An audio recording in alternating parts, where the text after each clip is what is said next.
Go ahead, sweetheart, use mom's card. She's got about $350,000 on it. Those were the words that froze me in place one afternoon as I stood quietly in the hallway, listening to my son's voice echo from the kitchen. My son. The same boy I had raised alone after his father died. The same boy I had worked 3 jobs to feed, clothe, and send to college. And now, he was offering my hard-earned money to his girlfriend like it was loose change. He said it so casually, so entitled, that I almost wondered if I'd misheard. But then came her giggle, that syrupy, fake tone that made my stomach twist. "Are you sure, baby?" she asked. And he laughed, "Yeah, my mom's loaded. She'll never notice." That was the moment something inside me snapped, not out of anger, but out of clarity. All those years of sacrifice, of sleepless nights, of skipping meals so he could eat, suddenly felt like nothing more than dust in the wind. My son wasn't the boy I raised. Somewhere along the way, I had given him too much comfort, too much trust, too much belief that love meant endless forgiveness. But that day, listening to him hand away my card like a trophy, I realized he wasn't the only one to blame. I had made him this way. And now, it was time to unmake it. I didn't confront him immediately. No, I decided to play the long game. I let him and his girlfriend think I was still the naive, aging woman who didn't check her accounts. They used the card for weeks, shopping, dining, hotel stays, even a luxury spa trip. Each transaction came through my phone, and each one was like a spark lighting the fuse of something deep inside me. But instead of anger, I felt a strange, cold calm. I was documenting everything, every receipt, every dollar, every smug little purchase that spelled out their downfall. I wasn't going to yell or cry. I was going to let them destroy themselves. One evening, I invited them over for dinner. My son looked relaxed, smug even, as he bragged about his new job offer and his plans to move in with his girlfriend.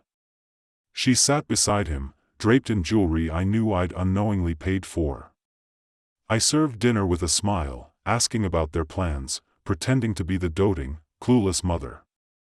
Then, when dessert came, I placed a small envelope in front of them both. "I have a surprise for you," I said sweetly. My son smirked and opened it, only for his smile to vanish the moment he saw what was inside. Bank statements. Every fraudulent charge. Every transaction. His signature, his girlfriend's initials, the full list. The silence that followed was heavy, suffocating. He looked at me, pale and speechless. She tried to stammer something, "It's not what it looks like," but I cut her off, my voice steady and cold. "No, dear. It's exactly what it looks like." I turned to my son, and for the first time in years, I let him see the steel in me. "You thought you could steal from me, lie to me, and I'd do nothing? You must have forgotten who raised you. You may have taken my card, but you will never take my dignity." I had already filed a police report that morning. Every transaction was classified as theft, and both their names were on the account. The officers arrived 15 minutes later, right as they were scrambling to leave. My son begged me, eyes wide with disbelief, "Mom, you can't do this to me." I looked at him, my heart breaking, but my resolve unshaken. "You did this to yourself, son," I said softly. "I spent years teaching you right from wrong. You chose wrong." When the police led them out, the house felt colder, emptier. I sat alone at the table for a long time, staring at the untouched dessert. I wanted to cry, but the tears wouldn't come. Instead, I felt something deeper, relief. The kind of relief that comes when you finally stop being someone's safety net and let them face the fall they've been begging for. I knew it would be hard, that part of me would always ache for the boy who used to hug me and call me mommy. But I also knew this was the only way he'd ever learn the value of what I'd given him. Weeks passed. The case moved quickly, thanks to the evidence I'd gathered. His girlfriend disappeared as soon as things got serious, of course she did. My son, though, tried reaching out again, sending letters, apologizing, begging for another chance. I didn't respond. I wasn't cruel. I sent him money for legal counsel, but I didn't speak to him. Some lessons need silence to sink in. And silence, I found, was far louder than any scolding could ever be. Months later, after his sentencing and community service, he came home, not entitled, not smug, but quiet. He looked older, humbler, worn down by consequence. When he hugged me, it wasn't the hug of a boy expecting forgiveness. It was the embrace of a man finally understanding what it means to earn it. Now, when I look back on that day, the day I overheard him say those words, "Use mom's card," I don't feel anger anymore. I feel gratitude. Because that moment forced me to stand up for myself, to draw a line not out of spite, but out of self-respect. And that's the thing about revenge, it isn't always about hurting someone back. Sometimes, it's about healing yourself so deeply that their betrayal no longer defines you. I still have that card.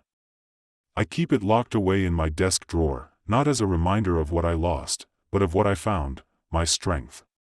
My voice. My boundaries. My peace.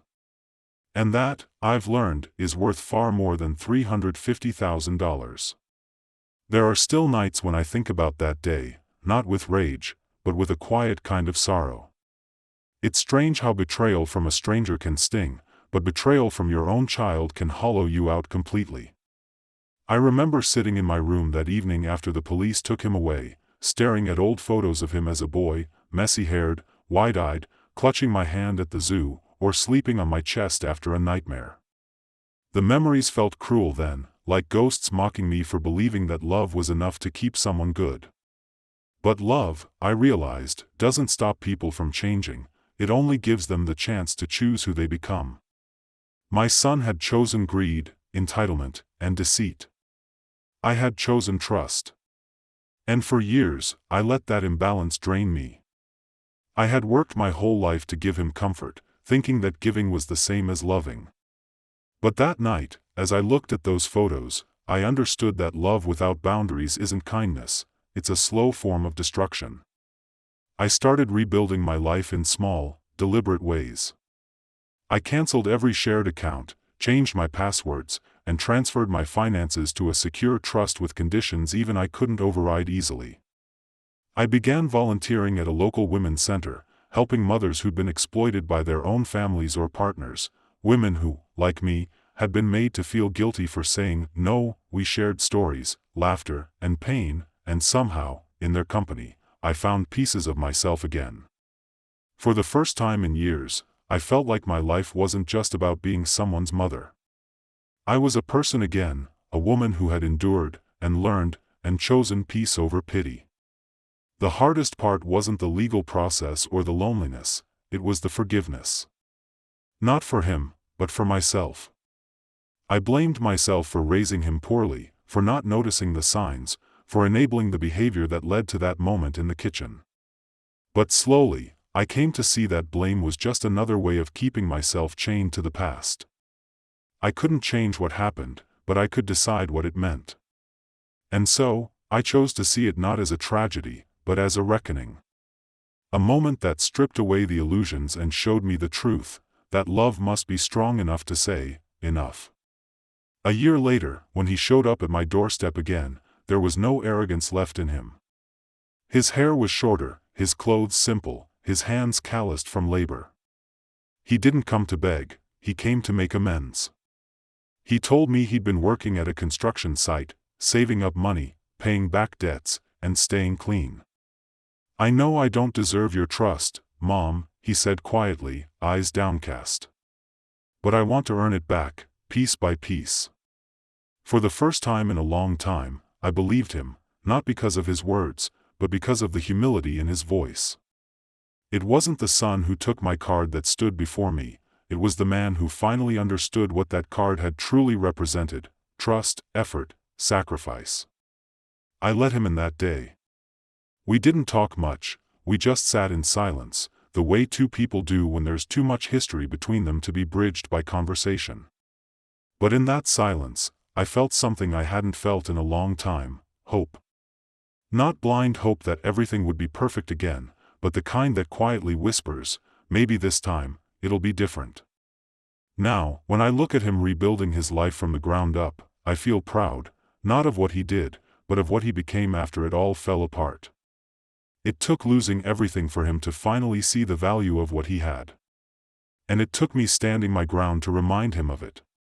Sometimes, the hardest thing a mother can do is stop saving her child. Sometimes, the only way to teach love is to let consequence do the teaching. When I lie in bed at night, I think about that credit card locked away in my drawer, my quiet reminder of how close I came to losing myself. I used to see it as a symbol of betrayal. Now, I see it as a symbol of rebirth. The day I took my power back wasn't the day I canceled the card. It was the day I stopped apologizing for having boundaries. Because in the end, real revenge isn't about getting even, it's about standing tall in your truth and watching life return the balance that others tried to take from you. Sometimes, I catch myself looking at my son across the dinner table now, and I marvel at how much a person can change when life finally forces them to face the mirror. His eyes are softer, lined with the kind of understanding that only comes from pain. He still flinches a little when the topic of money comes up, a reflex, a memory of the mistake that almost destroyed us both. I don't bring it up, not because I've forgotten, but because I've forgiven, and forgiveness, I've learned, is not the same as weakness. It's freedom. It's choosing not to let someone else's betrayal live rent-free in your soul. There's strength in silence, in the decision not to reopen wounds just to prove they've healed. We talk about small things now: the weather, his job, the dog he adopted. And even though those conversations seem ordinary, I know that behind every word sits the weight of everything we've survived. On the anniversary of his father's death, we drove together to the old park where we used to spend Sunday mornings as a family. The same park where I taught him how to ride a bike, where his father used to chase him across the grass while I laughed until I cried. We sat on that same worn bench by the pond, and for a while, neither of us spoke. The air smelled like wet pine and memory. Then, quietly, he said, "I think Dad would be ashamed of me." I turned to him, watching his face, older, humbler, no longer the arrogant boy who had once stolen from me. "No," I said, after a moment. "He'd be proud that you found your way back." His eyes filled with tears, and for the first time in years, I saw my son, not the man who betrayed me, but the boy I'd raised, the one who used to hold my hand just because he wanted to. That small, wordless moment between us meant more than any apology ever could.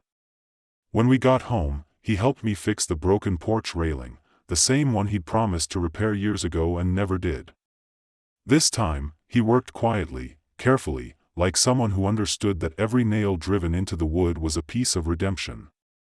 And as I watched him from the kitchen window, I realized that revenge, as satisfying as it felt in those first few days, was nothing compared to this, to seeing change, to witnessing genuine remorse, to feeling the slow, patient healing of a fractured bond. What I once saw as punishment had turned into restoration. The thing about betrayal is that it forces you to choose what kind of person you'll become after it. You can harden, close off, become bitter, or you can let it shape you into something stronger, wiser, quieter. I chose the latter. Because I didn't want to spend the rest of my life angry at the world or at my son. I wanted to spend it living, really living, without fear of being taken advantage of, without guilt for saying no, without apology for having strength. Now, years later, that same son manages my finances, not because I have to let him, but because I choose to. He earned that trust back inch by inch, day by day, through small, honest acts. He still calls me every night to check if I've eaten, if I'm safe, if I need anything. Sometimes, when he says, "Love you, Mom," I can hear the quiet remorse tucked inside those words. And every time, I say it back, not because I've forgotten what he did, but because I remember what love is supposed to be. People think revenge stories end with punishment, with the wrongdoer brought to their knees. But real revenge, the kind that matters, ends with peace. The kind of peace that doesn't come from hurting someone, but from healing yourself so completely that their actions no longer control you. My story began with betrayal and theft, but it ends with something far more valuable: a son reborn, a mother unbroken, and a love rebuilt not on money or forgiveness, but on truth. Sometimes I still take out that old credit card, now expired, scratched, and useless, and I run my fingers over the faded numbers. It's strange how something that once represented betrayal now reminds me of resilience. I don't keep it because of the money. I keep it because it's proof that I survived, not just him, but the version of myself that once believed love meant sacrifice without limit. Now, I know better. Love has boundaries. Trust has to be earned. And respect, well, respect is the one currency that never loses its value. A few months later, I was sitting on the back porch, watching the sunset stretch gold across the sky when my son came by unannounced, something he rarely did anymore without calling first. He held a small box in his hand, the kind that looked too sentimental to be anything ordinary. Without saying a word, he placed it on the table between us and sat down. I could see his hands trembling slightly, his eyes darting toward the horizon like he was searching for courage. When I opened the box, there was a check inside, written out to me, for the exact amount he had once stolen. But that wasn't what made my chest tighten. Tucked underneath the check was a small note, written in his handwriting from years ago, one I recognized instantly, the same shaky letters he used when he was learning how to write. It said, "For all the things I took from you, not just money, but peace. I'm giving them back, however I can." I didn't say anything right away. Words felt too small, too fragile to hold the weight of what was sitting between us. He looked up at me, eyes glassy, waiting for something: anger, forgiveness, maybe both. Instead, I just reached across the table and placed my hand over his. It was rough and warm, calloused from work. For the first time in a long while, I felt proud of him, not for the check, not for the gesture, but for finally understanding what integrity really means. We sat there for a long time, listening to the crickets hum in the twilight. He started talking about his wife, how they were struggling to pay off a few debts, how he'd been offered a promotion but wasn't sure he deserved it. It wasn't lost on me how different this conversation was from the one we might have had years ago. There was no entitlement in his tone now, no arrogance. Just a quiet humility that only comes from being broken and rebuilding yourself piece by piece. When he left that night, I watched his car disappear down the road, and a strange peace washed over me. It wasn't triumph. It wasn't satisfaction. It was something gentler: closure. The kind that doesn't come from vengeance or victory, but from knowing that sometimes, the best revenge is showing someone what real strength looks like. Weeks later, I donated the check to a local charity, one that helps single mothers rebuild their lives after financial abuse. It felt poetic, in a way. The money that once symbolized betrayal now helping others find stability, safety, and independence. My son never asked what I did with it. He didn't need to. I think he knew. As the seasons passed, the bitterness I'd once carried began to fade entirely. I no longer replayed the betrayal in my mind at night, no longer wondered why or how he could. The story had already found its ending, not in revenge, but in redemption. And that was worth more than any balance in a bank account.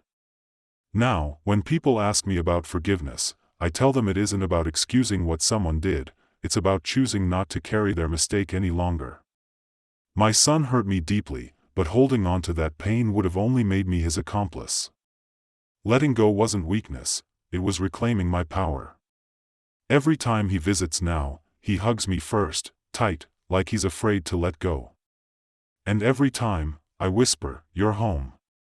Because in the end, that's what this journey was about: not revenge, not punishment, but finding our way back to what really matters: truth, respect, and the unshakable love between a mother and her son. The world may measure wealth in dollars, but I've learned that real wealth is peace, the kind that money can't buy, betrayal can't destroy, and forgiveness can't fake. I lost $350,000 once. But in the end, I gained something priceless, myself. Months later, life had settled into a quiet rhythm again. My garden was blooming, the air smelled of earth and lilac, and for the first time in years, I could sit with my coffee in the morning without that familiar weight pressing on my chest. The bitterness that had once filled my home had finally dissolved, replaced by something far rarer, calm. One afternoon, I got a call from my son. His voice sounded lighter, steadier, even a little nervous. He said he wanted me to meet him somewhere, not at his house, but downtown at a cafe we used to visit when he was a teenager. I hesitated for a moment, half expecting bad news, but curiosity won. When I walked in, he was already there, wearing the same crooked smile he used to flash when he was proud of himself but didn't want to show it. And beside him sat his wife. She stood up immediately, walked over to me, and before I could even react, she hugged me. It wasn't forced or polite. It was real. She said softly, "I'm sorry for everything. For being careless. For taking advantage of your kindness." Her eyes were glistening, her voice trembling. I didn't understand what that card meant, not the money, but the trust behind it. I studied her face for a long moment. There was no act this time. Just regret. I nodded and said, "Trust is hard to rebuild, but it's never impossible." We sat together for nearly 2 hours, talking about nothing and everything, her new job, their plans to start fresh, the lessons they both learned the hard way. My son listened more than he spoke, but I could see how much he'd grown. He wasn't the same entitled man who thought his mother's savings were an endless fountain. He'd been humbled, reshaped by consequence, and maybe, just maybe, by love. Before we left, he reached into his pocket and handed me a small, folded note. Inside, it read, "You taught me that forgiveness isn't about erasing the past, it's about giving the future a chance." I looked up, and for the first time in a long while, I smiled without reservation. On the drive home, I thought about how differently everything could have turned out. If I'd let anger consume me, if I'd spent the rest of my years keeping score, I would have lost more than money, I would have lost my son. Revenge had its place, sure, but this was something deeper. It was reclamation, not of control, but of peace. That night, as I turned off the lights and stood by the window watching the moonlight spill across the floor, I whispered to the silence, "We're okay now." And for the first time in a long time, it felt true. Maybe life has a strange way of restoring balance, of giving you back what was taken, just in a different form. My son had stolen my money once. But without meaning to, he'd given me something greater in return, the chance to rediscover my own strength, to forgive without forgetting, and to love without losing myself. That's the thing about revenge, the sweetest kind isn't loud or dramatic. It doesn't come from seeing someone suffer. It comes from watching them change. From knowing you didn't just win, you grew. And as I closed my eyes that night, I realized something simple but profound. Sometimes, justice isn't about payback. It's about peace. The next morning, sunlight poured through the curtains, and I woke with a feeling I hadn't felt in years, clarity. The kind that settles into your bones and makes the world look sharper, kinder. I walked into the kitchen, brewed a cup of coffee, and as the familiar aroma filled the air, I thought about how far I'd come. For so long, I'd carried anger like a badge of honor, convincing myself it was the only thing keeping me strong. But strength, I'd learned, wasn't in holding grudges, it was in letting go when the time was right. Later that day, I received a letter in the mail. It was from my son. Inside was a check, not just any check, but one for the exact amount they'd spent from my account. $347,856.17. A small note was attached, "We can't undo what we did, but we can make it right." I stared at the paper for a long time, my throat tightening. I didn't need the money anymore, that wasn't the point. What mattered was that they finally understood. I didn't cash it. Instead, I framed it and placed it on the wall of my study. A quiet reminder that justice doesn't always come in the form of punishment. Sometimes it comes wrapped in remorse, humility, and a promise to do better. A few months passed, and we began rebuilding our relationship, one cautious step at a time. They started inviting me over for dinner every Sunday. My daughter-in-law insisted on cooking, though she'd burn half the dishes and laugh it off, cheeks red with embarrassment.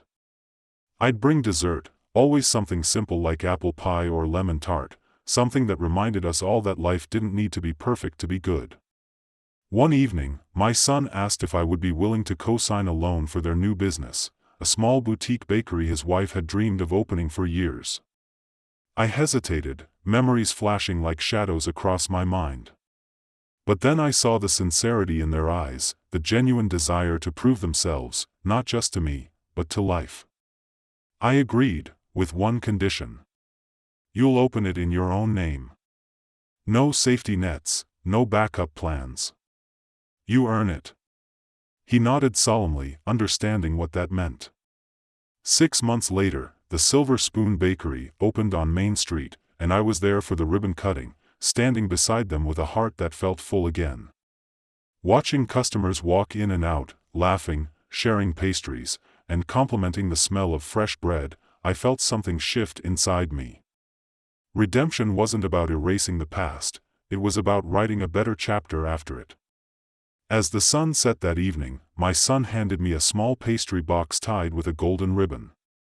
Inside was a note that read, "For the woman who taught us that true wealth isn't money, it's integrity."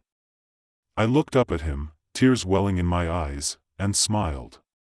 "You finally understand," I said softly. He nodded, eyes glistening. "Because you made sure I did." Driving home, I rolled down the window, letting the cool breeze wash over my face.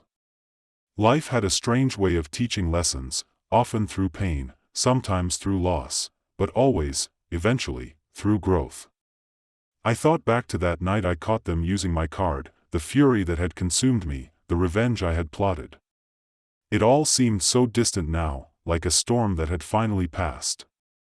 What remained was calm, not because I'd forgotten, but because I'd overcome. In the end, my revenge hadn't destroyed anyone. It had rebuilt them. It had rebuilt us. And as the stars blinked to life above the quiet streets, I whispered to myself with a faint smile, "Justice served, and peace restored." A few years passed, and that small bakery became something of a local legend. People would line up every morning before sunrise, waiting for fresh croissants and coffee that somehow tasted like comfort itself.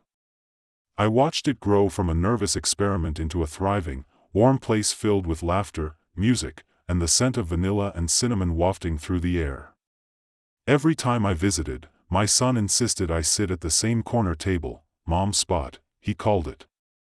They'd bring me tea and a slice of their signature cake, a rich chocolate layer with a hint of orange zest, my favorite.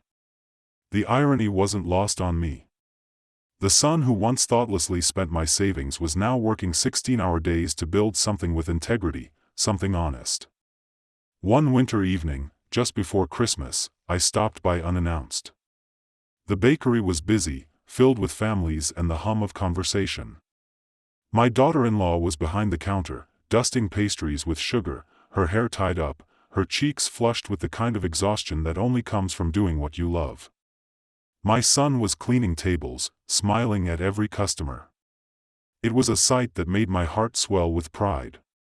He saw me, his face lighting up like it used to when he was little. He wiped his hands, came over, and wrapped me in a hug that said everything words couldn't. "You came," he said softly. "Of course," I replied. "I wouldn't miss this for the world." He sat across from me, still in his apron, and for a while, we didn't talk, we just watched the bakery around us, the way people lingered longer than they needed to, the way joy seemed to live in the air itself. "You know," he said finally, "you were right about everything. About responsibility. About earning what you have. I used to think you were being harsh, but you were just trying to save me from myself." I smiled gently. "That's what parents do, son. We let our children fall, but only far enough to learn how to stand. He nodded, his eyes glossy, and for the first time, I could see peace in him, not the fragile kind that depends on luck or money, but the kind that comes from understanding who you are and what truly matters. When I left that night, the first snow of the season was falling. The streets were quiet, the air crisp and clean.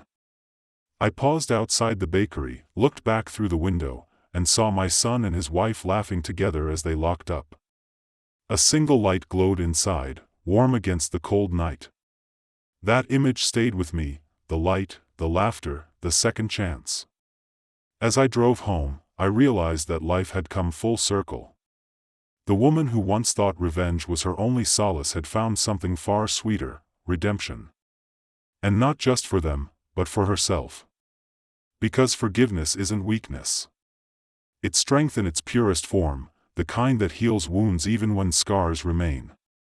Years later, when I was old and gray, I'd often tell this story to friends, neighbors, anyone who needed to hear it. They'd listen wide-eyed, expecting a tale of vengeance, but what they got instead was something better, a story of reclamation, of a mother who lost her savings but gained her family back. And every time I reached the end, I'd smile and say, sometimes, the best revenge is showing them how much stronger you can be without hate in your heart.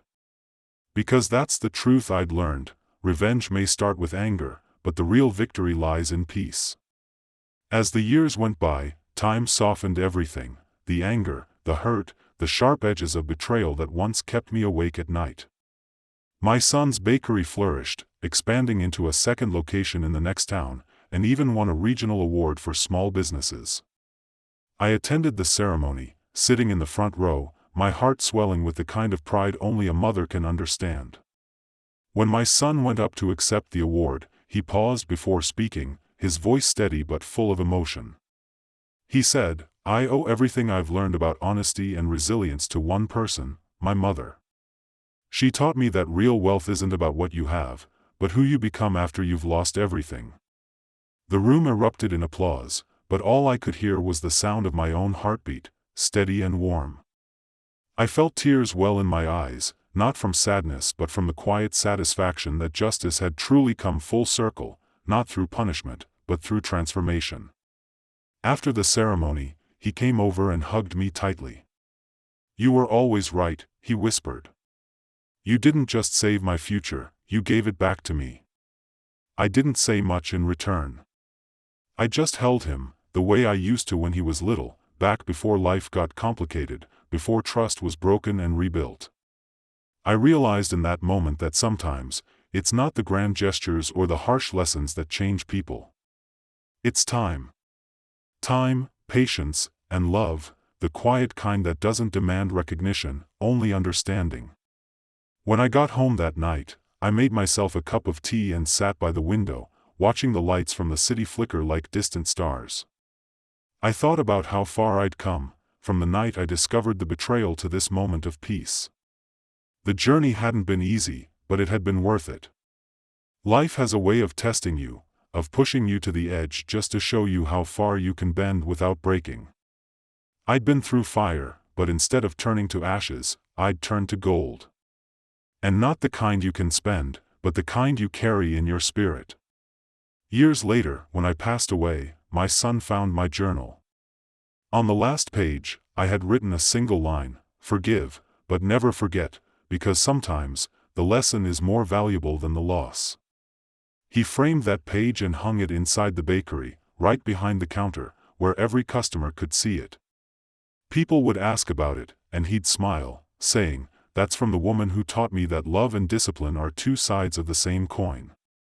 And so, my story lived on, not through bitterness or vengeance, but through the aroma of warm bread, the laughter of customers, and the legacy of a mother who turned betrayal into wisdom. Because in the end, revenge isn't always about making someone pay. Sometimes, it's about showing the world, and yourself, that no matter how deep the cut, you can still heal beautifully.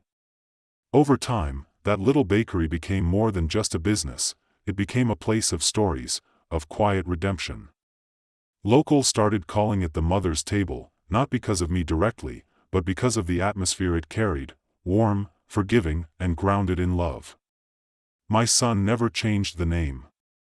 He said it felt like I was still there, sitting by the window with my cup of tea, watching people come and go, reminding everyone that second chances are real.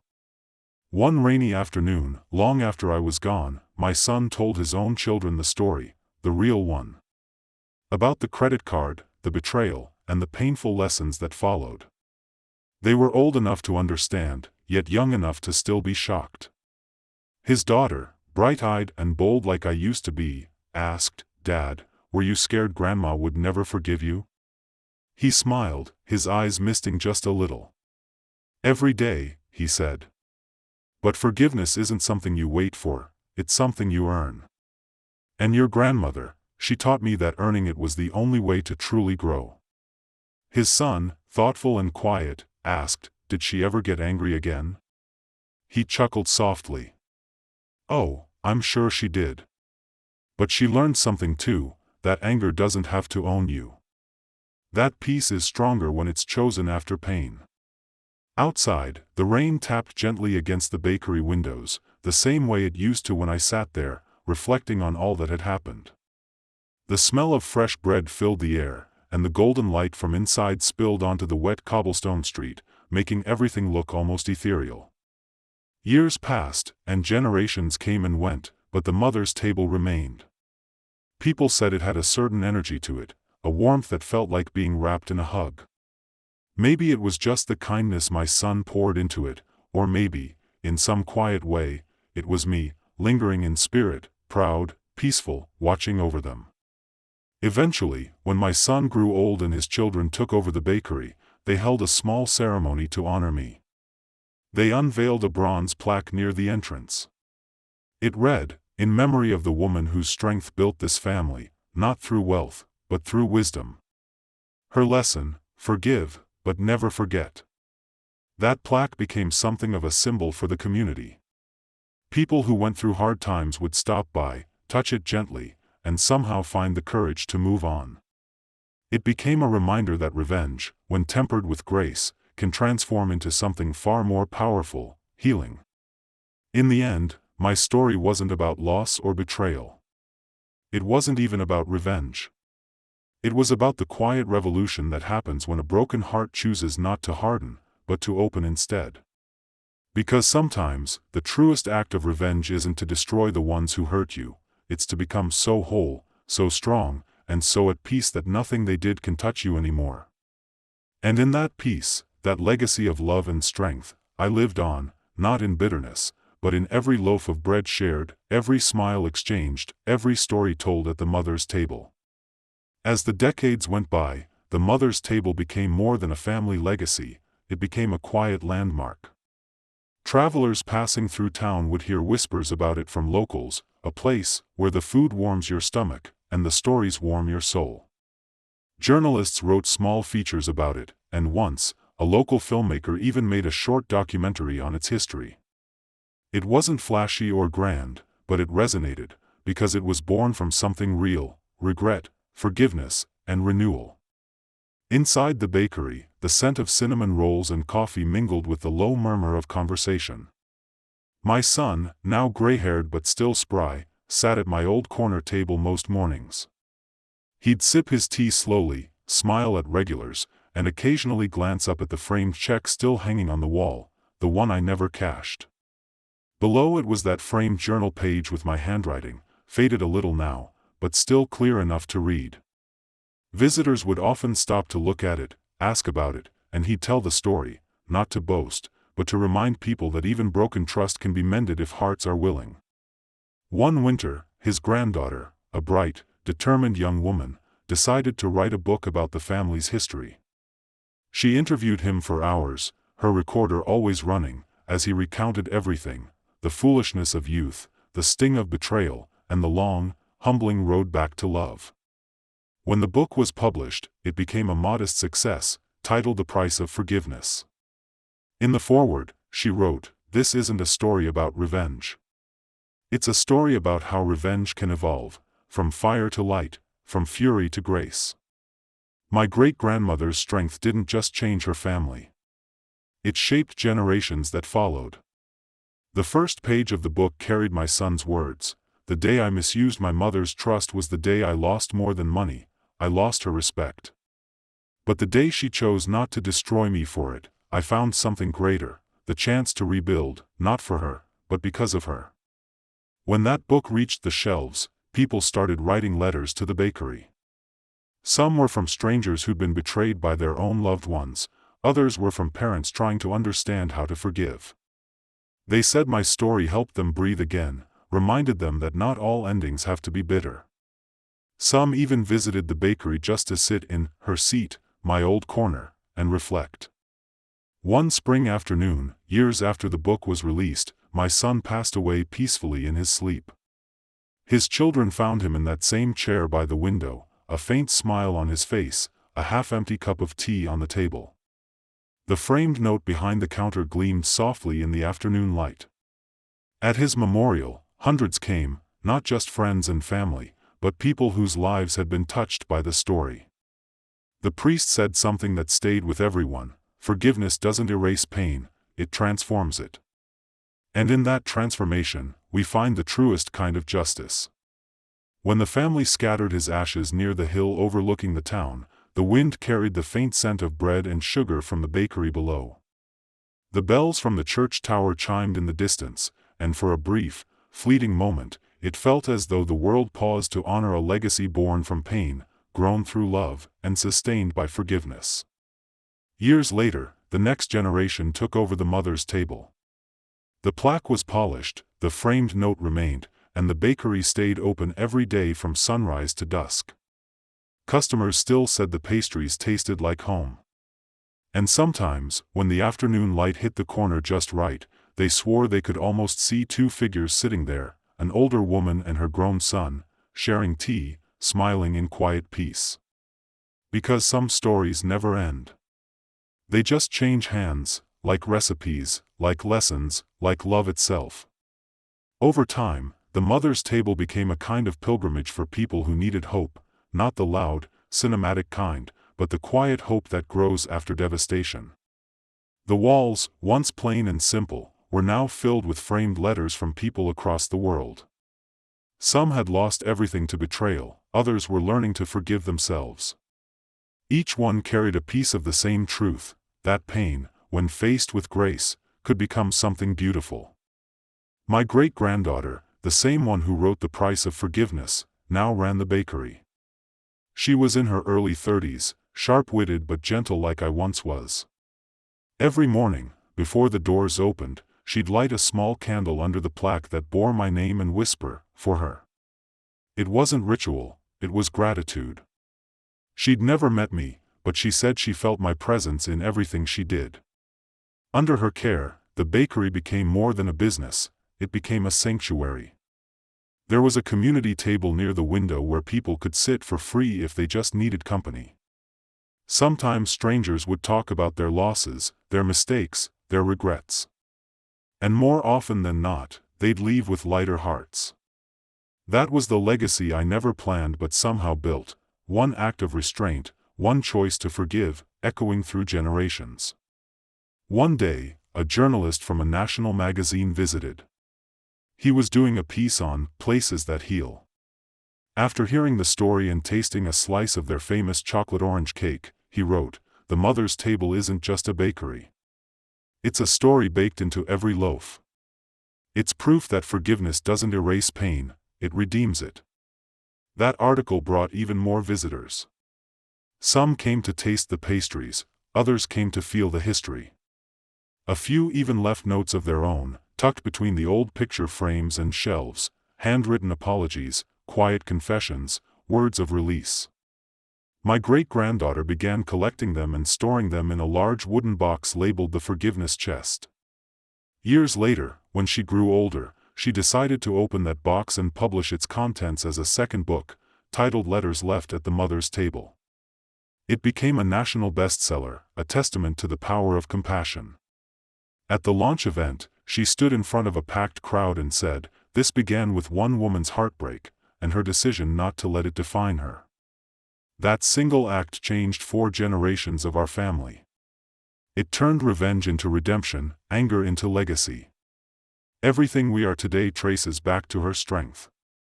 There was a long silence after she spoke, the kind that fills a room when everyone feels something too deep for words. Then came a soft applause that grew into something thunderous. That night, as the bakery closed and the last customer left, my great-granddaughter sat by the window, where I once did, watching the streetlights glow. She took out her notebook and wrote one final line for her next book: "Forgiveness is the quiet revolution that outlives us all." Outside, the town was asleep. Inside, the smell of bread lingered in the air, warm, comforting, eternal. And though I was long gone, I was there in every flicker of candlelight, every act of kindness shared at that little bakery that began as my story, and became everyone's. Because in the end, revenge fades. Forgiveness endures.